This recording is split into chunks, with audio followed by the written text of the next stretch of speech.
Good Tuesday to you. It is the 17th day of March, 2020. It is St. Patrick's Day. I'm going to go to St. Patrick's Day. I can't do Irish. Shouldn't even bother to try. I'm really bad at accents, just really bad. It is Tuesday, but it's unlike any Tuesday we've had in a long time. This is when things get very real. All of these restrictions are now kicking into place. This is the first day of no school for the next 6 weeks for everybody, and all the restrictions that we've been talking about, knowing this is coming, is all now kicked in. We'll talk about all the do's and the don'ts, COVID-19 related, when we get to the news, and there is a lot of news to get to, as you might imagine. We'll have that for you in the not too distant future on this St. Patty's Day. I didn't wear green. I can't wear green. We chroma key here in Studio 7, which means if I wore green, I would disappear. So there's probably a lot of people out there who wish I had worn green. In any event, good St. Patty's Day to you. There is going to be no St. Patrick's Day parade, however, down Orondo Avenue in downtown Wenatchee. It's one of the many events has either been outright canceled or postponed. Again, lots to touch on when we get to the news. Beautiful weather. It's going to be a gradual warming trend. So for those of you who are going to be either telecommuting or self-quarantining or quarantine because you need to, you can at least get outside a little bit. You know, that 6-foot distance thing. Social distancing is still very important, but at least we'll have some sunshine for you to enjoy for the most part of the week. We'll get to that in just a couple minutes. That's always our kickoff, is our weather. And whatever sports we can cram in. Eric's got some pretty funny stuff to do. I feel sorry for Eric. He's a sports nut, and he's got nothing to report on. Whatever sports we can get to, we'll get to. Back half of the hour, my conversation with Jennifer Talbot. We recorded this last week. Jennifer Talbot is the lovely lady who runs the Wenatchee Valley Dispute Resolution Center, and they are ready for some more training coming up, we hope, fingers crossed, next month. My conversation with Jennifer coming up in the back half of the hour. A couple of minutes after the hour, let's take you around the valley with our Valley View cameras. We begin with that. The cross camera always begins our proceedings. Most of the snow has receded as we look over Birch and Badger Mountain in the far part of our screen. So the snow that we got and the little snow that we did get has been dissipating rather rapidly as we're getting ready for spring, which is just a couple days away. I think it's like in the evening hours of Thursday is when the spring equinox kicks in. Bonnie Orr will be my guest on Friday, by the way, as she always does for the equinoxes and the solstices. We say good morning to Wenatchee, just a few high clouds and a gradual warming trend coming our way. We'll be in the mid-50s. By the way, quick heads up, we set a record. Well, we tied a record yesterday.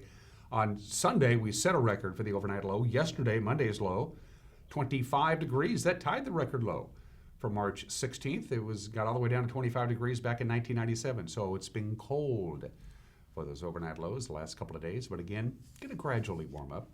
Camera number 2. It's a guessing game. I don't know. Oh, that looks like McNeil Canyon. Am I correct? Good morning, McNeil Canyon, as we look over to the Lake Chelan area.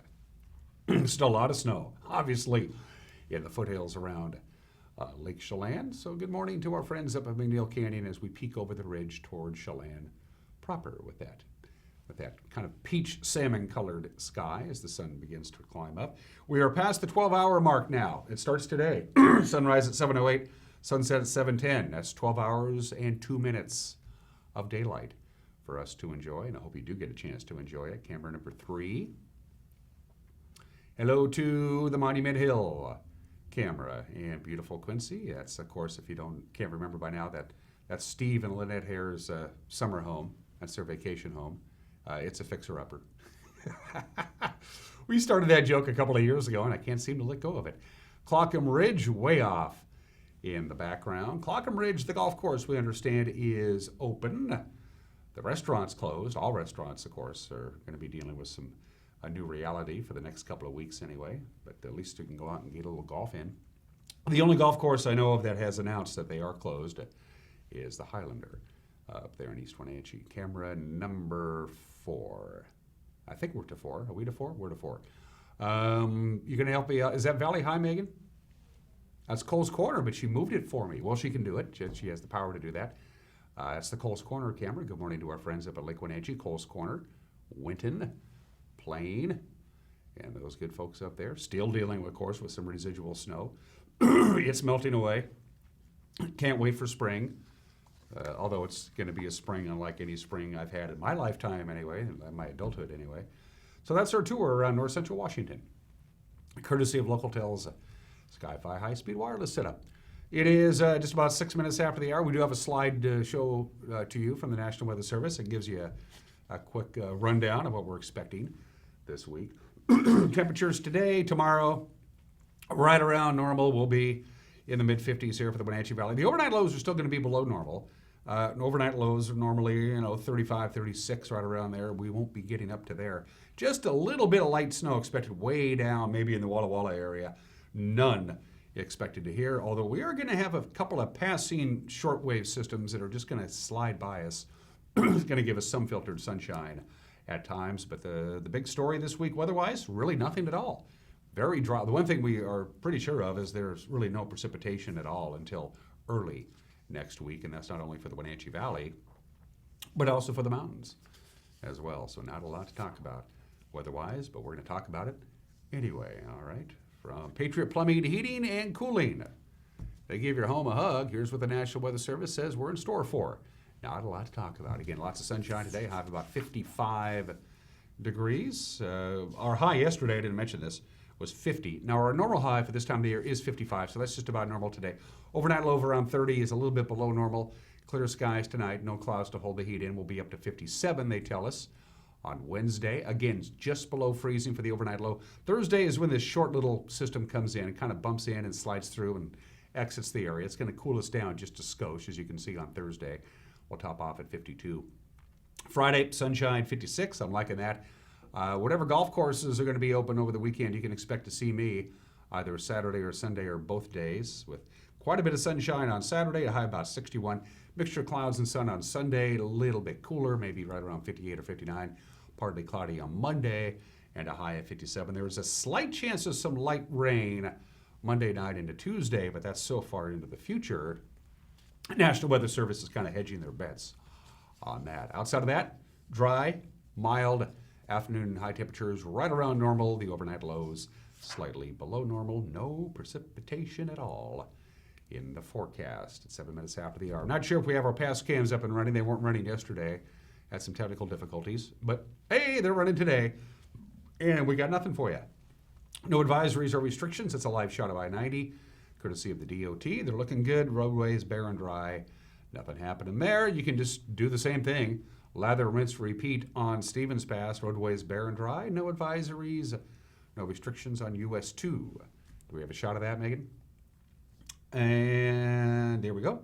There you go. Nothing. You're looking good. Of course, the ski resort is closed, so there's not going to be nearly as much traffic. And you're going to find that all over north central Washington, all over the place, just not a lot of traffic. There's no school.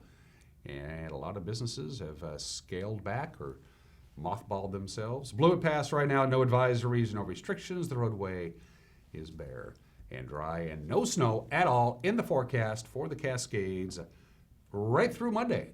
So it's going to be dry. High and dry down here, high and dry up there.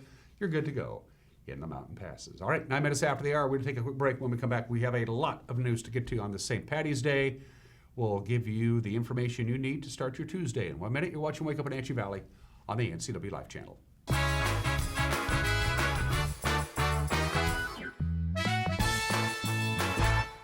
My name is Lacey Haggerty, and I am a nurse midwife with Columbia Valley Community Health.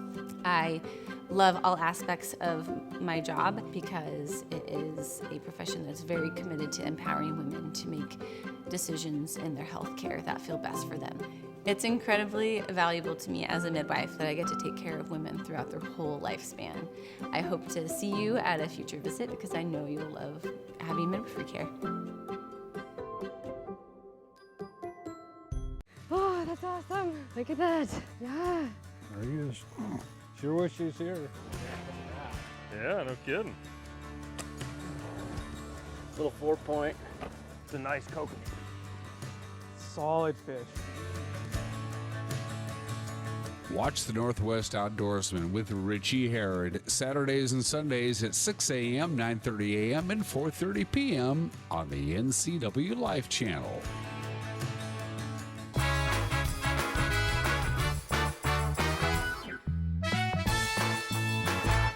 28 degrees under clear skies, mid-50s, lots of sunshine today, and sunshine will be dominating our forecast for the rest of the week and into the weekend, with the exception of Thursday at 11 minutes after the hour. Here's what's making headlines. As you know by now, an emergency order from Governor Jay Inslee has temporarily shut down all restaurants, bars, entertainment venues in Washington. All public gatherings are limited to 50 or fewer people. Now, grocery stores and pharmacies exempt from the closures. Retail stores must limit the amount of people inside to 50 or less at any given time. Now, this is through the end of the month, through March 31st. It could be scaled back. It could be extended. As you know, restaurants can provide takeout and delivery. Customers will not be allowed to dine inside. What you see is from the governor's Twitter page. It makes it very simple. What's not allowed is on the left-hand side of your screen. What is allowed is on the right-hand side of your screen. So again, grocery stores are exempt. Gas stations are exempt. Although libraries are exempt, the North Central Washington Regional Library Network has, of course, shut themselves down. If you want to get a haircut, that's not going to happen. As you can see, parades are in the not allowed list. That's why there will not be a St. Patrick's Day parade later on tonight. Down Rondo Street, Eastmont Lanes has closed till at least the end of this. Again, this is all through March 31st. It may be scaled back. It may be extended. Weddings and funerals are not allowed. Hotels and motels are exempt. Golf courses are exempt. The only golf course, as I mentioned before, that I know has announced that they will be closing is the Highlander. Now, golf courses can stay open, and most of the golf courses here in North Central Washington are staying open, but of course, you can't dine inside. Every golf course has food and beverage services. That's not going to be happening. Convenience stores are exempt from that kind of deal. There are others as well. Here is the statement as it was broadcast live yesterday morning from Governor Jay Inslee on the NCW Life channel. This order is operational for 2 weeks and obviously may be extended. The reason is quite clear. We represent about 2% of the population of the United States, but we represent over 20% of the infections. Today it's 796 infections. Never since World War II have we faced a situation like this where we both can be part of this battle, but must be part of this battle. This is bigger than all of us, and I am fully confident that Washingtonians will rise to this challenge to get back to a normal state of our life as soon as humanly possible. But all of us have to recognize for the next several weeks, normal is not in our game plan.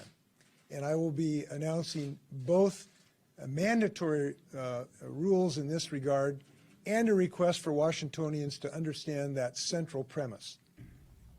Of course, on Friday, the governor announced that all K-12 schools will be closed. That starts today. Mission Ridge Ski and Board Resort outside of Wenatchee said yesterday it is shutting down for the season.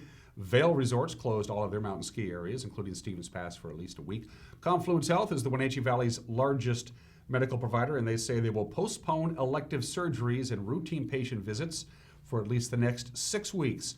Local governments postponing public meetings or trying to figure out a way to hold public meetings virtually. The Chelan County PUD, of course, has closed their lobby to the public until further notice, all because of COVID-19 concerns. As of this morning, here are the latest numbers.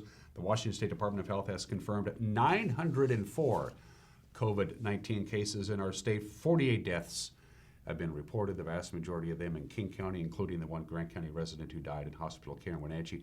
As we mentioned, that's one of the biggest reasons, if not the single biggest reason, that there are more cases reported now in our state than ever before, and it seems to go up by a lot every day, is that there are simply more tests being taken. Speaking of tests, large-scale and convenient testing for the novel coronavirus has come to our town. Over the weekend, Confluence Health opened its first drive-through center for patients who worry they might have been exposed to the infectious disease. They can get their results in about 72 hours. NCW Life visited the pop-up facility for a closer look. At some point towards the end of last week, the decision was made, and in about 24 to 48 hours, we had this place set up and running. Prior to starting this up, we initiated a hotline that people could call to receive a screening over the phone. Seeing an increase in volume in the hotline and potential and a relaxing of the testing standards, we decided to open this up. A couple of main reasons. One is our focus to keep both patients and our staff and physicians safe. By offering a drive-through testing facility, this allows people to receive the testing that they need without having to enter the buildings and potentially spread the virus or infection to other people.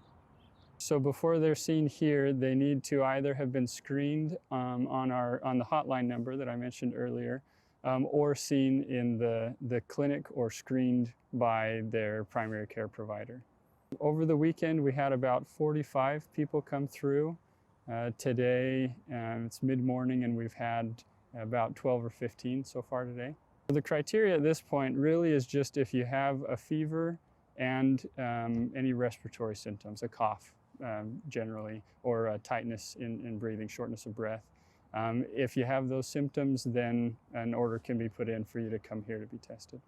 We've got sort of two steps in our process. One is a registration step, just to make sure that you have been pre-screened and that there's an order in place for the test to be done.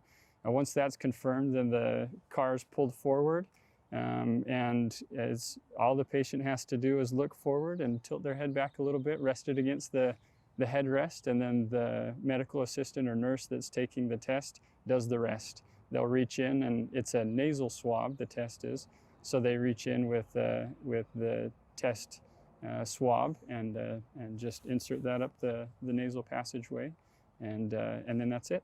Test is done, and the patients are free to go. We are expecting increases in volumes each day. Exactly how much that's going to increase and how quickly that's going to increase is hard to predict, but certainly as the week goes on, we're anticipating a regular increase in volume throughout the coming weeks. A Catholic priest in Mattawa was diagnosed over the weekend with coronavirus. Father Alejandro Trejo is the pastor of Our Lady of the Desert Parish. He becomes the third case of COVID-19 identified in Grant County. The local health district and the Diocese of Yakima alerted parishioners on Sunday. They say Trejo has been hospitalized since March 1st in Richland for treatment of pneumonia. Bishop Joseph Tyson said in a statement, and I'm quoting now, Father Alex continues to recover well, and we are appreciative of the prayers of many, many parishioners and the excellent care of hospital staff, and quote, it's unknown how Father Trejo contracted the virus. The outbreak of coronavirus and new restrictions on gatherings have local churches thinking up new ways to serve the faithful. Our own Jefferson Robbins filed this report. When you run a sizable parish, a COVID-19 pandemic requires new ways to think about going to church. As Governor Jay Inslee announced steps to reduce crowd sizes and keep the virus spread to a minimum, houses of worship were forced to scrap their typical large-scale weekend services. Many of you have been calling, texting, emailing, wondering about whether or not we're going to gather this Sunday in a physical space. St. Joseph's Catholic Church and the Diocese of Yakima have canceled several retreats and meetings through Palm Sunday, changed the way they bestow sacraments, and asked parishioners who feel sick to stay home. Grace City Church normally meets at the Numerica Performing Arts Center while its new facilities are being built in Sunny Slope. Pastor Josh McPherson last week organized an online service instead. And our answer for you is we are going to gather this Sunday for one service at 10 a.m. in digital spaces in many different places in our own homes. The approach was the same at Sage Hills Church with Pastor Mike Wilson. We will be having church this weekend. The only difference is we are going to be having church in your home. And several churches are encouraging parishioners to attend service by Facebook Live or other online streams. Check with your house of worship for any other guidelines. Jefferson Robbins, NCW Life. Thank you, Jefferson, for that report. There is other news, believe it or not. A suspected car thief went off-road Monday morning during a police pursuit in Quincy.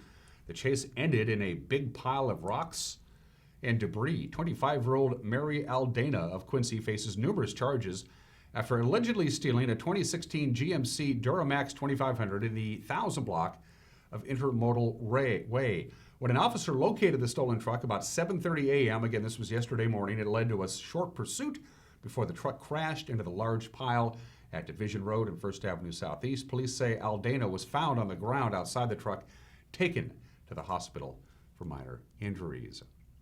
A Wenatchee man is accused of abusing two children by choking and punching them in the stomach. Wenatchee police on Thursday arrested Albert Alex Riveras, 35 years old, on suspicion of child assault. They say he routinely choked one of the children, an 11-year-old girl, almost to the point of unconsciousness. He also choked, according to police, and punched a 9-year-old boy. Prosecutors are likely to bring criminal charges this week. He is currently being held in the Chelan County Jail on a $100,000 bond. And that's news at 21 minutes after the hour. The news crew will be back at it again. It's been a busy couple of days. It's going to be a very busy week. We'll be gathering news and disseminating news and putting a newscast together for you tonight for 5 o'clock, 6 o'clock, and 10 o'clock with a preview. Here's the anchor, Grant Olson. Good morning, Dan. Coming up tonight on the NCW Life Evening News, we will have all the latest on the coronavirus pandemic. I'll have a look at a warmer north central Washington weather forecast, and Eric Granstrom will be in with a look at sports. That and all the day's news coming up tonight at 5, 6, and 10 on the NCW Life Evening News. Hope to see you then. Dan? Thank you, Grant. I watch the news. I hope you do too. And if you have a news tip or you just want to drop us a line, we give you all the tools available for you to do that. You can email us directly, news@ncwlife.com, news@ncwlife.com. That's a direct email address. We all get it. You can go to our Facebook page and give us a big old thumbs up. Drop us a line via Facebook Messenger. We have a Twitter handle. Or if you go to our website at ncwlife.com, click on the Contact Us icon at the top of the top of the page, fill out the form, and push send. We will get it. I'm going to take a break, come back with whatever sports we can come up with. Poor Eric. Sports is 1 minute away. You're watching Wake Up Wenatchee Valley on the NCW Life channel.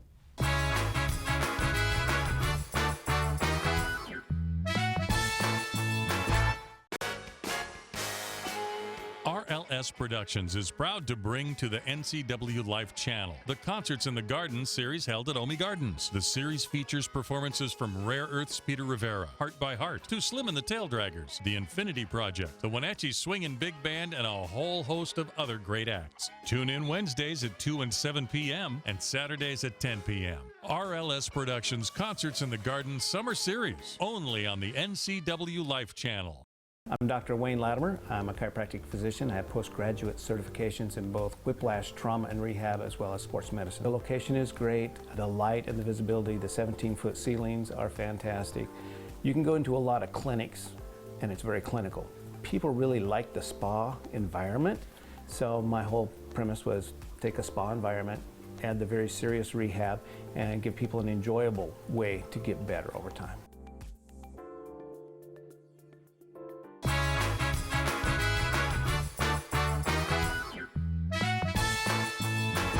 23 minutes after the hour. Sunshine, 28 degrees. Lots of sunshine. Hope you have a chance to get out and enjoy it. I hope. 55 for the afternoon high. Sports Cashmere's Haley Van Lith is going to have to make a little more room for more plaques and trophies because yesterday Van Lith was named the Seattle Times State Girls Player of the Year.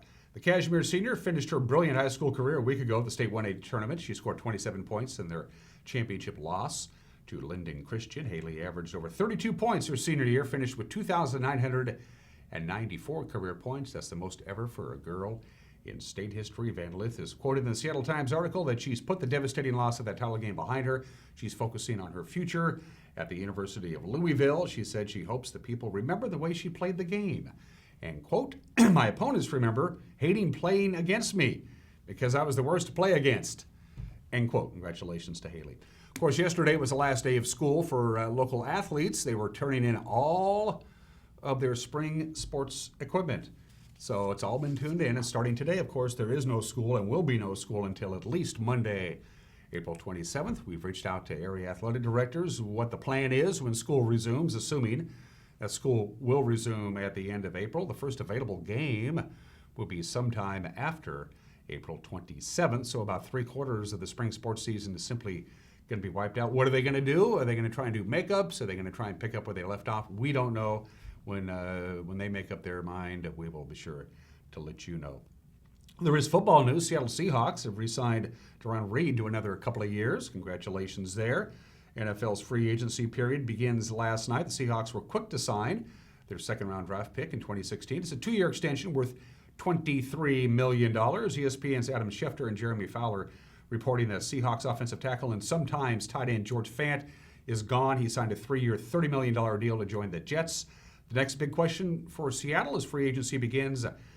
Jadeveon Clowney and Quentin Jefferson. What's going to happen to those two guys? Clowney, of course, has drawn interest from teams throughout the NFL, but his price tag could put him out of reach. Well, sports. Again, there's just not a lot to talk about. So Eric found this pretty cool thing. Check out the sign. This is an actual sign that's posted at the International Airport in Juneau, Alaska, warning of coyote activity. It says, quote, "Coyotes are wild animals. They can be dangerous. Do not encourage them to approach. They are smart, fast. They will take what they can get. All pets must be kept on a leash or under competent control for your safety and for the safety of the animals. Keep them at a distance. Never feed coyotes." And then if you read the small print at the bottom of the sign, call Airport Wildlife and Airfield Maintenance if you see dangerous coyote activities, such as carrying a box marked Acme or carrying explosives or TNT or coyote in possession of a giant magnet or using such signs as detour or free bird seed or a coyote in possession of a catapult or a coyote dropping an anvil from a hot air balloon. Make the phone call in case that happens. So Eric, with nothing better to do, we present part number 1 of What's Eric Gonna Do? He's a sports guy with no sports. Enjoy. So, what does a sports guy do when there's no sports?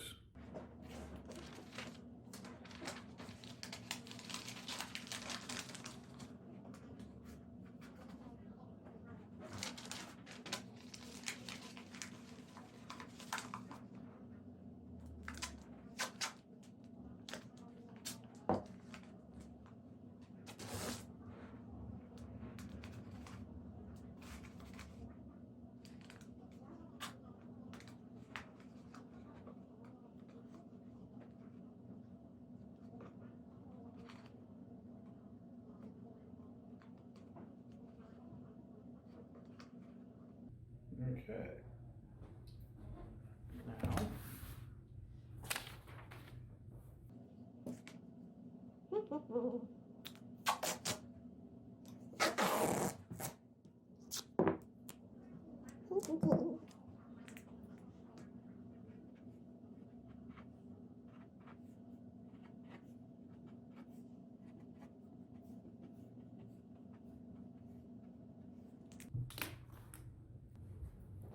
all right, 3 seconds left in the game.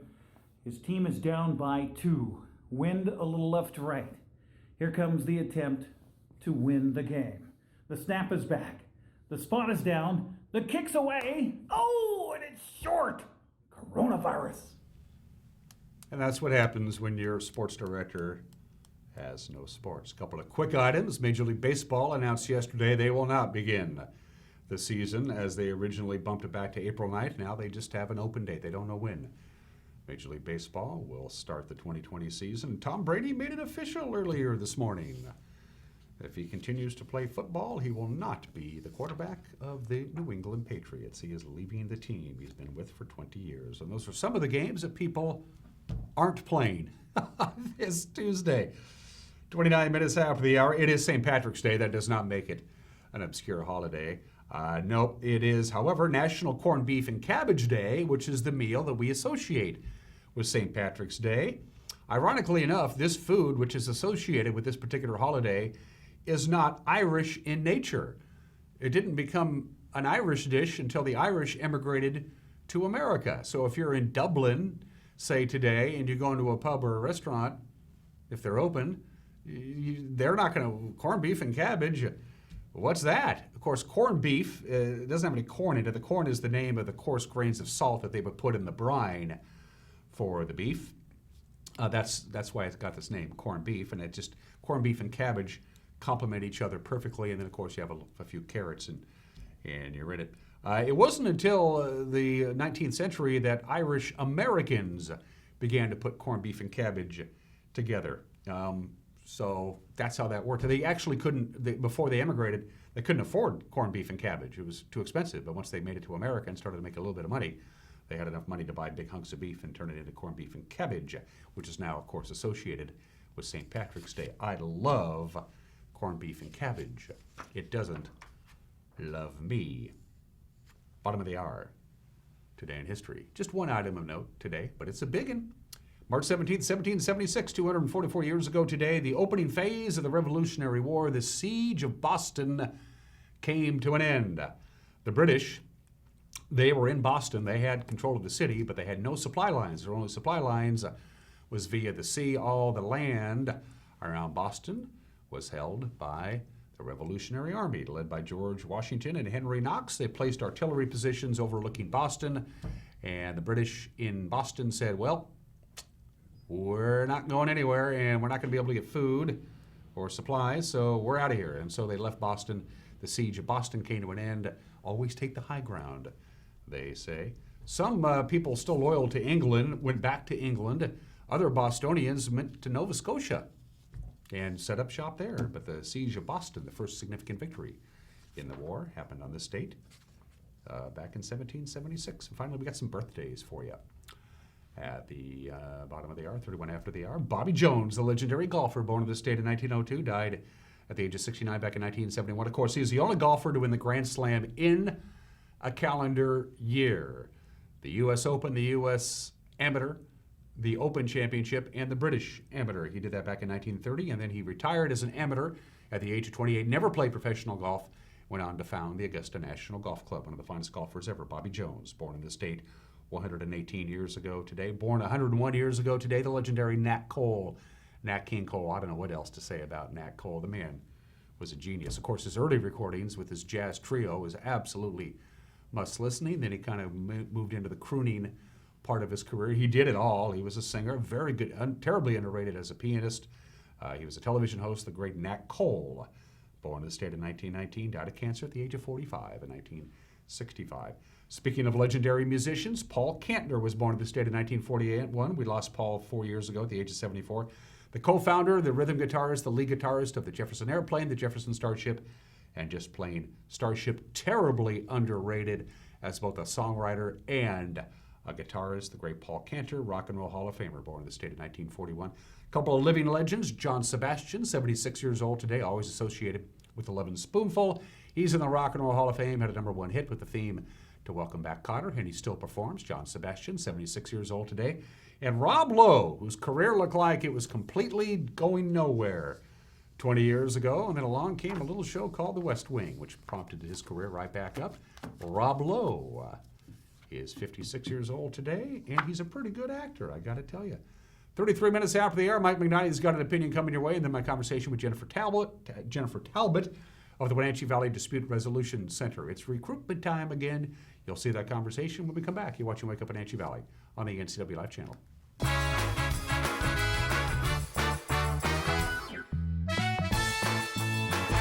Coming home should never be a chore. Let Merry Maids of Wenatchee customize all your cleaning needs. Weekly, bi-weekly, special occasion. Do you have a vacation home that needs cleaning? We clean them too. Locally owned and operated, let Merry Maids do the cleaning while you focus on your family and friends. Merry Maids has special offers to fit your budget. Request your free cleaning estimate today. 509-663-1710.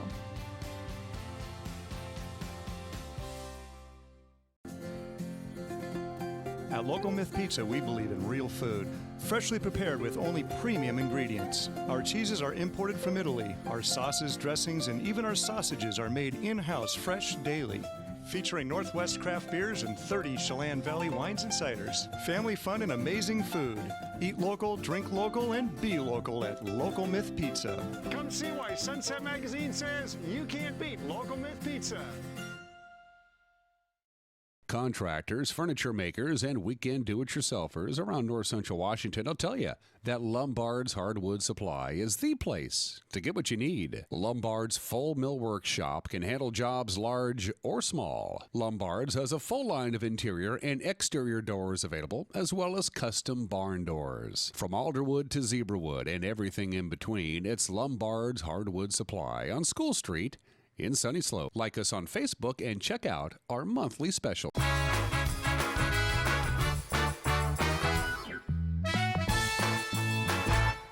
Hey, this is Mad Dog McNutty, and everybody is entitled to my opinion. Now, do you know what group very possibly is going to ensure Trump's re-election in 2020? I'll tell you, it's the Democrats. Yeah. If the Democrats won't put up a viable candidate who is even close to being good choice for us libertarians and dissatisfied conservatives, we're just going to have another 4 years of our current president.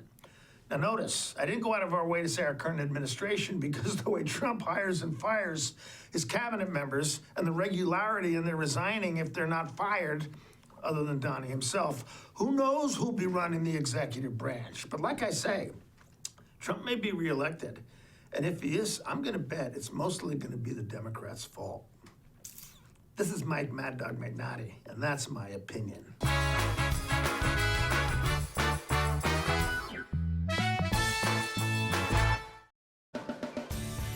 If you are looking for dependable car service and repair, visit the good guys at Quick Lube and Tune. They've been keeping cars and trucks in the Wenatchee Valley running smooth for 35 years. Quick Lube and Tune is your hometown shop for a 10-minute oil change, complete tune-ups, alignments, brakes, mufflers, air conditioning service, and more. Get more life out of your vehicle by bringing it to the local guys you can trust at Quick Lube and Tune on South Wenatchee Avenue.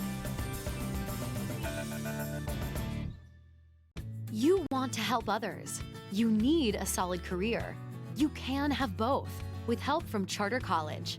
Our 10-month medical assistant program prepares you to work in healthcare settings like physician offices, rehab centers, and clinics. You'll learn to take vitals, assist with exams, administer injections, and maintain records. When you're ready to launch a rewarding healthcare career, stop by our campus at 595 Grant Road across from Safeway, or visit chartercollege.edu. Arctic Refrigeration and Heating, serving North Central Washington, is proud to offer the finest heating and cooling air quality products along with prompt and professional customer service since 1984. Regardless of the temperature outside, Arctic is here for you. Arctic offers a variety of services: residential and commercial heating, air conditioning, commercial refrigeration, as well as planned fall and spring maintenance for the overall well-being of your system. Call Arctic Refrigeration and Heating for your heating and cooling needs. While it may be hard to resist those big brown eyes and pleading face, many people aren't aware that people food can be dangerous to pets. And it's not just because of the added weight gain. Some foods are downright dangerous, including chocolate. For a detailed list of dangerous foods, go online to pawsandclawsvh.com. If you suspect your pet has eaten something dangerous, please call Dr. Shauna Baez and her staff at 888-PAWS, as your pet's health is important to us.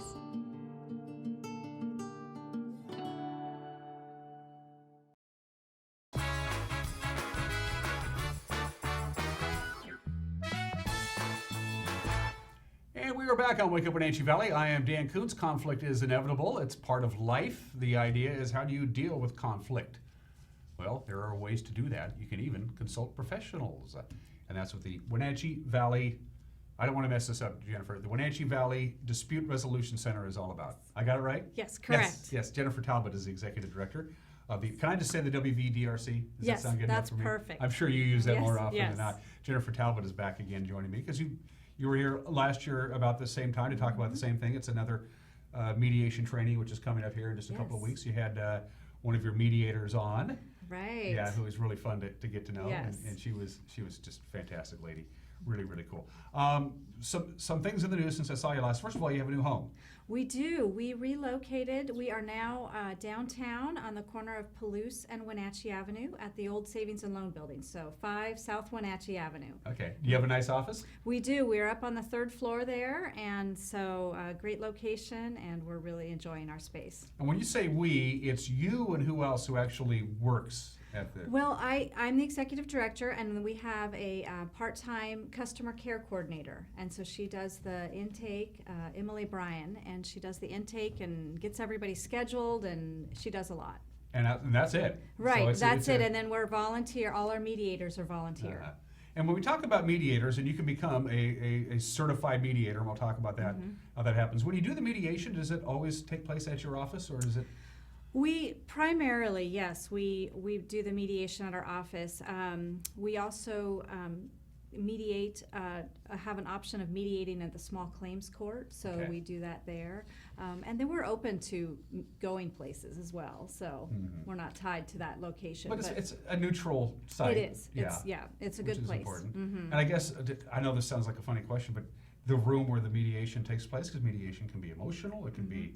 Is it how do you like decorate the room? Lots of, just so people are somewhat relaxed when the process Well, begins. it's just an office space. I mean, it's a lot like a conference room, so a place for people to sit at the table, and it's just the mediators really set the tone to make it relaxed and feel safe. And Give me an example, Jennifer, of who would benefit from a mediation session with your organization. My neighbor's fence is encroaching on my property.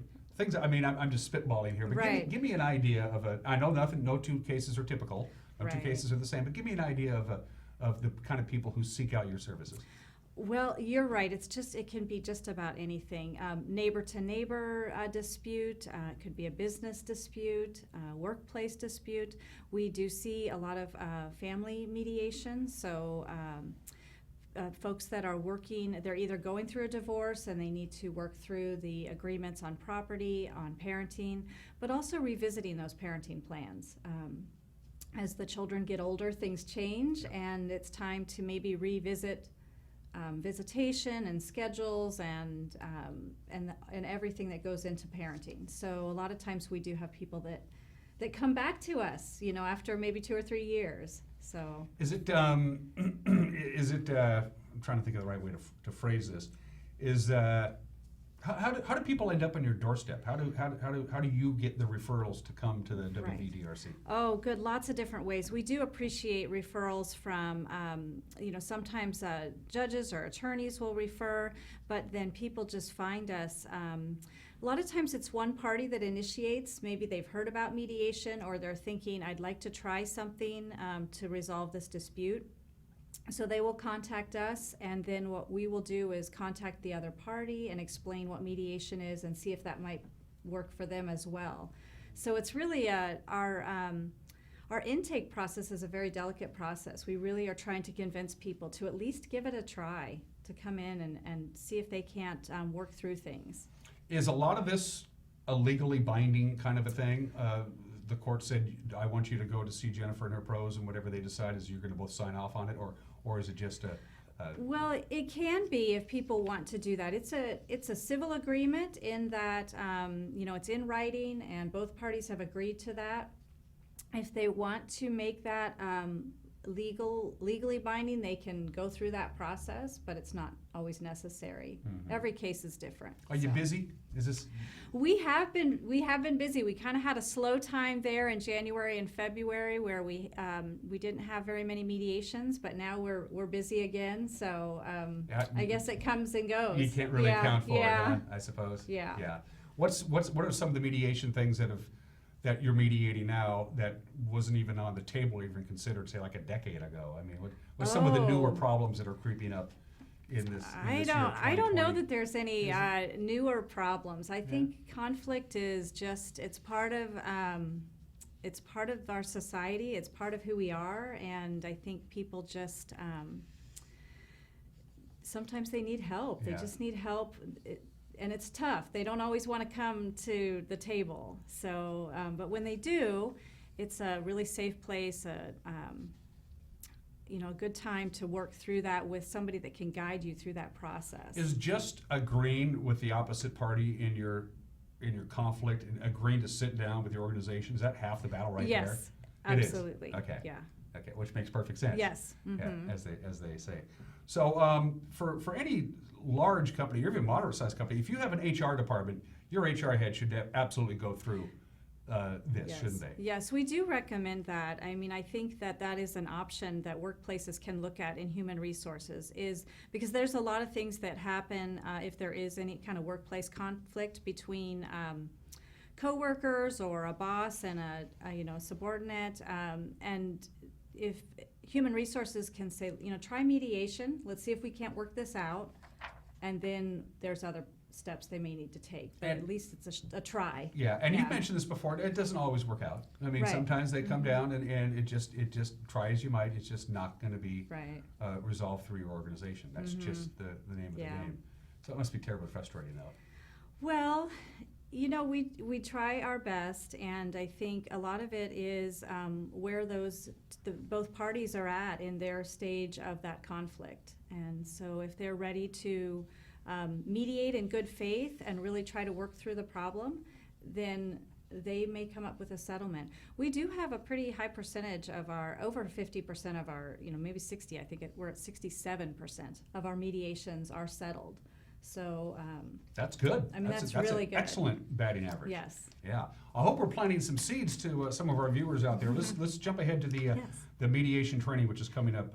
Right. Coming up the second week in April 15th through the 19th. Yes, it's 40 hours. Walk people through Training 101. Yes, the mediation training is an opportunity for people that are interested in serving their community as a community mediator, but it is also a really helpful training just for professional reasons or personal reasons. We have many people who take the training just to help them in the way they handle conflict in their workplace or personally. And those skills are invaluable. So this is really, we offer this training twice a year, and so it's a lengthy training, but it's very good. It's a full week. Yeah, You're committing a full week to learning right. about how this is done. Right, and it covers all kinds of things. I mean, from negotiation to understanding conflict styles to listening. I mean, it's everything. Is that the number one problem? Is just listening? Is that, I know it right? sounds That's a big area, and it's one of the reasons we are trying to have more community education classes around the topic of listening and good communication skills, because we are finding that people really want that and need that. So we just had an active listening workshop just recently, and it was very successful. I'm sorry, I wasn't paying attention. What did you say? That was a joke, people. We're joking. Now, people are going to say, it's a full week and it's 40 hours. Why is it so inclusive? Why is it so intensive like that? Right. Well, we cover a lot. The first 3 days of the training, there are, oh my goodness, how many? I think there's like 20 sections that we cover. And then the 2 days of the training are actually practice. So, participants will do a mock mediation, and they get to play the clients as well as the mediators, and it's really a powerful exercise in understanding what happens when you're sitting at that table and working through a conflict. When you're working through the conflict, you're sitting at the table, you're in a formal mediation session. Are the two parties involved always physically there in this day of telecommunicating and the web and Skype and all that stuff? They need to be there. We do encourage that. That seems to be the best, most effective way to work through that conflict when both parties are at the table. But we do have situations from time to time where one party may be out of state, and so we work on figuring out how to do that. My guess is you probably have to learn a little bit about the psychology of body language as they're sitting there on the couch trying to dispute this, and one person's doing this, and is that? Yeah, there's a lot of nonverbal communication. That you have to be good at it. Yeah. Who would be good at this? Who has what kind of skill set do you need to take this basic mediation so we can? You do not need to have any special prerequisites for this. So I think sometimes people think, well, I don't have the background for that, but that is not the case. This is really for anybody. And I think people come out of the basic mediation training transformed, and sometimes people think I'm just taking this because I want to learn more, and they find that they actually really enjoy mediation and and have some skills at that. And you have to, I'm assuming here, you have to be somewhat of an extrovert, somewhat of a people person. You have to, in a way, do you not? I mean, if you're... Not necessarily. Okay. I mean, it's really process driven. So understanding the process of mediation and really sticking to that process and being able to listen to people. Yeah. And I think learning those skills, I think that's what's attractive about the training, and then continuing on in the practicum to become a mediator, because you get a chance to practice those skills over and over again, and that listening skill is really important. I would assume it'd be number one. It's April 15th, 16th, 17th. It's April 15th through the 19th. Yes. It's from 8 a.m. to 5 p.m. with a couple of lunch breaks, I'm sure, and breaks Right, like that. So right. it's a full 40-hour deal. Yes. Registration is $500 before April 1st. It's an Right. extra $50 afterwards. Right. Do a lot of larger employers who think this would be good for a couple of employees to take, do they foot the bill a great deal of the time on this? Sometimes, Yeah. yes. So sometimes an employer will pay for their employee to take the training. And then we do offer a discount if there's 3 or more folks from an organization. We'll give them a discount. And I have a number of, I'm not going to name names because I told them I wouldn't, but I have 2 or 3 attorney friends who've done this. And they've gotten a lot out of it. Yes. Yeah, it said Yeah. they made them a better attorney. Right. To do that. Yeah. So how do people are out there, hopefully they're viewing this saying, I think I might want to do this. Yes. Jennifer, Well, what do I do? Well, you can go to our website, www.wvdrc.org, or you can give us a call, and we can do that. And we have an online registration. So if you go to our website, you'll see that on there. So you do the whole thing, the April 15th through the 19th. You pay your $500. You go through the 40 hours of basic mediation training. You walk out the door Friday. Then what? Then what? Well, there's a couple options. One, if you're interested in becoming a mediator, volunteer mediator, then we start you on a practicum, which involves observing mediations, and then you have an opportunity to co-mediate. And from there, you go through, then you finish it up. I mean, so it's... It must be for the mediator who works through it and all the parties are happy and you hit your 60%, as you've been talking before, 60-65% success rate. It's got to be pretty a nice little relief of endorphins there for the person who mediated. It must feel pretty good. Yes. Makes it feel good. Yeah, I think that people they may wonder why would somebody want to go into a conflict with people, and work through that with them. But it really is very empowering and satisfying to be able to help people that felt like they felt like there's nothing they could do. The conflict was too big. They just, all they thought is like, we're just going to keep on living in conflict, and to be able to have that release that says, okay, we've worked this out. It's a good feeling to know you helped somebody through that. Are you in need of trained mediators, trained certified mediators at your organization? We are always looking for people. So I think it's just, there's kind of a juggling act between having the mediations for your mediators and then having enough mediators for the mediation. But we're constantly looking for volunteers, and I think what it does is the more people we have, the more diverse our mediators are, and the more capacity we have to serve our community. One last question before we move on to a couple other quick items. The 2 parties agree to mediation. They sit down. How does your fee scale work? How does that work? Yes, well, we have each party pays their fee for mediation, and then we do have a sliding scale for folks that qualify. Okay, that makes perfect sense. Again, it's April 15th through the 19th, and if you just Google Wenatchee Valley Dispute Resolution Center, that pops right up. 2 quick things. You need board members. We do, yes. We are. We have several of our board members who have served for a long time now, and they are stepping down in April. And so we are looking for people who are interested in volunteering to serve as a board member. And what does that entail exactly, Jennifer? So we meet once a month, and we're looking for people that have maybe some experience serving on a nonprofit board and would like to just have some passion about serving the community and continuing to make our organization great. Yeah, so the usual 2 things that you need to volunteer for anything: time and giving a damn. If you have those 2 things, you have a pretty good chance of getting on the board. One last time of business, Wednesday, March 25th. Talk about this real quickly. Yes, so again, in our theme of working on communication and active listening, we have a compassionate communication class coming up.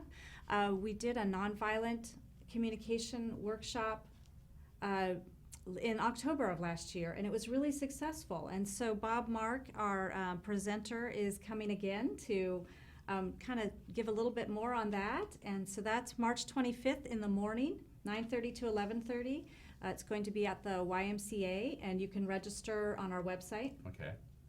Get them going young, right? Yes, Yeah. yes. So great opportunity again to practice your communication skills and just learn a little bit more about how to work with people. Well, let's close out with that, Jennifer. Yeah. For just the general layman, how does one improve their communication skills? I know that's a big umbrella. I just dug out a big paintbrush, but is there just some basic rule of thumbs that people could do to improve their ability just to communicate with people on a daily basis? Yeah, I think that really these types of things, mindfulness, understanding what active listening is and what good communication is the first priority. And so the more you learn about it, the more you immerse yourself in that, the better you're going to be. And it takes practice. It's a skill. It's not something that you just walk out of a class and say, oh, now I'm better at it. You know, it's something that you need to learn and then revisit from time to time and brush up on those skills. As Jerry Seinfeld once said, half my act is simply paying attention to what's going on around me. Little listening never hurt anybody, I suppose. It's good to see you, Jennifer. Yes. Yeah, thank and you. if you need one last push on this, getting more people on this to become a certified mediator for the middle of April, reach out to me. We'll make sure we'll get the word out, all right? All right. Thank you so Jennifer much. Talbot from the Wenatchee Valley Dispute Resolution Center. I said it correctly. Yeah, it took me 19 minutes to figure that one out. Thanks, Jennifer. I appreciate it. Thank You're watching Wake Up Wenatchee Valley. We'll be right back.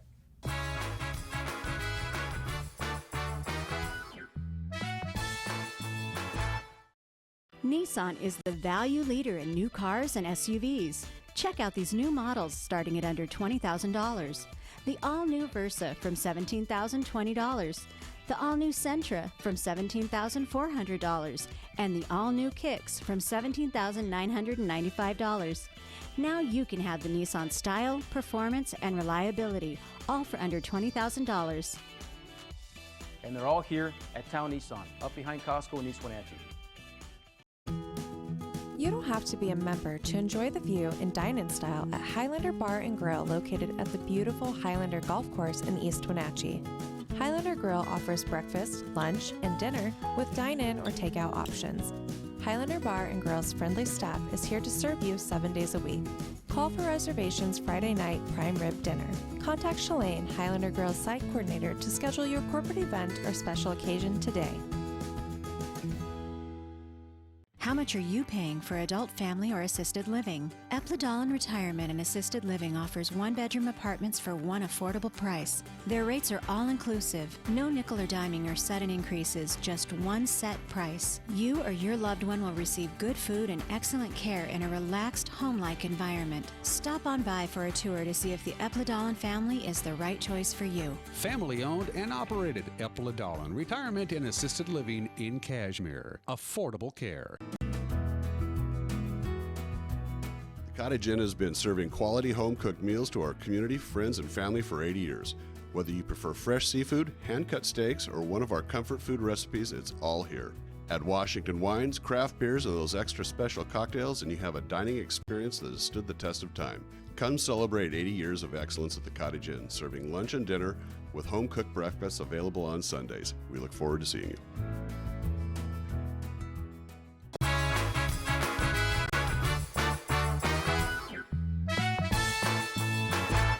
About a minute left on this St. Patty's Day edition of Wake Up Wenatchee. I can't do Irish. I should stop doing that. Let's take a look at the forecast one more time. From the National Weather Service, it's going to be quiet. Just not a lot out there. A gradual warming trend heading our way. That high today of about 55, just about normal. If you missed it, I announced this earlier in the show. Monday's low, yesterday's low of 25 degrees, tied the record low for March 16th. We got down to 25 degrees back in 1997, so the overnight lows have been chilly, record-setting cold, but we're done with that, it looks like. Lots of sunshine today, high of about 55, 30 for the overnight low tonight. Sunshine again on Wednesday, a little bit warmer, high of about 57 degrees. Thursday, a weak shortwave system comes in, comes out, not packing any kind of precipitation. It's going to just cloud us up and cool us down a little bit on Thursday with a high of 52 degrees. And then go right back to mostly sunny skies, just a few high clouds here and there on Friday. By Saturday, we could be up to 60 degrees before we see a few more high clouds and slightly cooler temperatures on Sunday and Monday. Your mountain pass travel are just fine. You got no problems. There are no advisories, no restrictions, no snow in the forecast. And I've been looking at some of the area traffic cameras. Traffic, as you might imagine, very light and will be for the foreseeable future. Have a good and safe St. Patty's Day. We'll see you tomorrow. Bye-bye.